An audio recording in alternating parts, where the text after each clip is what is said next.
Hi, it's Greg Bennett back here in the Sales Man Cave to talk about the core fundamentals.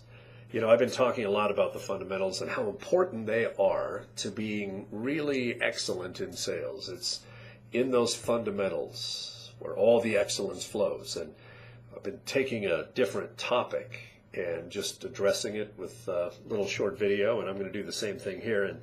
And this one is all about a very strange concept that I have noticed. I've been doing this for a long time and been in the world of sales training and sales teaching and coaching since 1988. So whenever you're watching this, you can figure this out, a long time. And I've seen a lot of things. I've seen a lot of trainers. I've seen a lot of clients. I've visited with thousands of sellers, have been on hundreds of sales calls, thousands of workshops and seminars.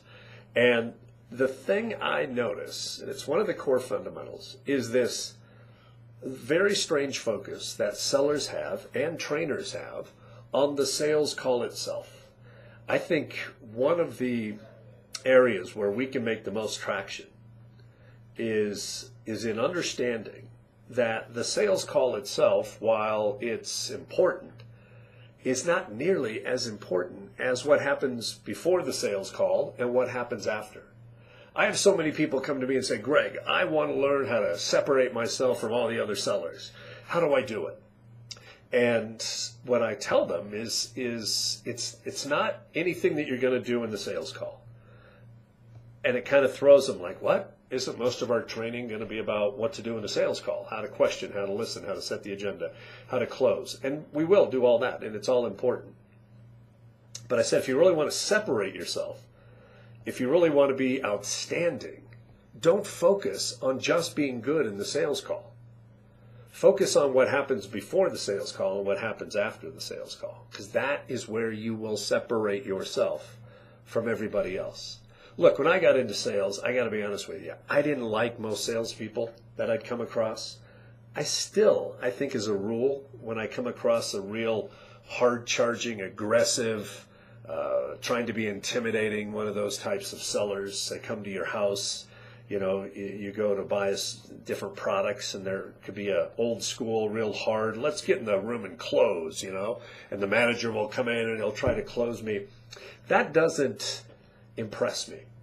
And when I first started in sales, I knew that I didn't want to be that way because I'm not that way naturally. I don't want to push people into things that where it's not right for them. It's a partnership. I'm not a vending machine, right? So when I looked at sales, I figured that I want to separate myself, but I can't do that.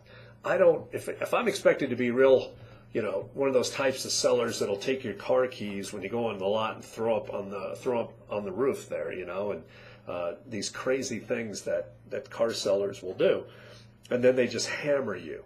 And while those people are always kind of looked at as the real hard closers, I don't think they're the best salespeople. In fact, I know they're not the best salespeople because they suck in the post-sale process. They don't form relationships. I never want to deal with those people again. Yes, you may have talked me into something, but I will never give you a referral. I'll never become a raving advocate. It's the person that focuses on what happens before and what happens after. That, to me, is where the partnership of sales really lives. So if you want to be excellent, yes, I'd like you to focus on, what happens in a call so you can properly run a call by setting an agenda and asking questions and learning how to listen and focusing on a presentation that is about the client, all those things, learning how to close, how to handle objections and negotiate, all that good stuff. But it's in the pre and post where all of the difference and all the separation will come between you and everybody else. Let me draw a picture for you, okay? So, if you've ever been in a workshop of mine, I like to draw. So what I'm going to do is draw this sort of a valley. It looks like Death Valley of Sales if you've been through my sales course. And I'm gonna on this side over here, what I've done is, if you think about this as a sale, the way I look at sales is that the pre-sale, and then there's the sales call itself, and then there's the post-sale. And I elevate these two here.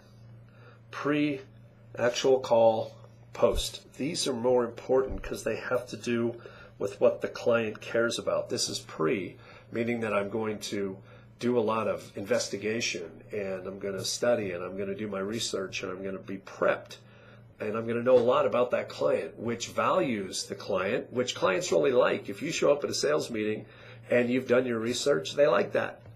They do. That shows that you care, and most sellers don't. And then the post, of course, of what happens after they take ownership of it, how I help them execute on what they just bought. Now I want to show you something real quick. This is how most salespeople and most sales trainers look at sales. It's the pre, very little focus on how to prep, what you should do. The sales call, we have to focus on that. Let's spend all of our time focusing on that. And then the post. Most sellers don't care. Most trainers don't even talk about the post sale because most sellers are just vendors. They're not partners. So I want to make sure as we talk about the fundamentals that we look at this valley like this, that you start to elevate the pre and the post and not just what happens during the call. Now, I don't want you to misunderstand what I'm trying to say.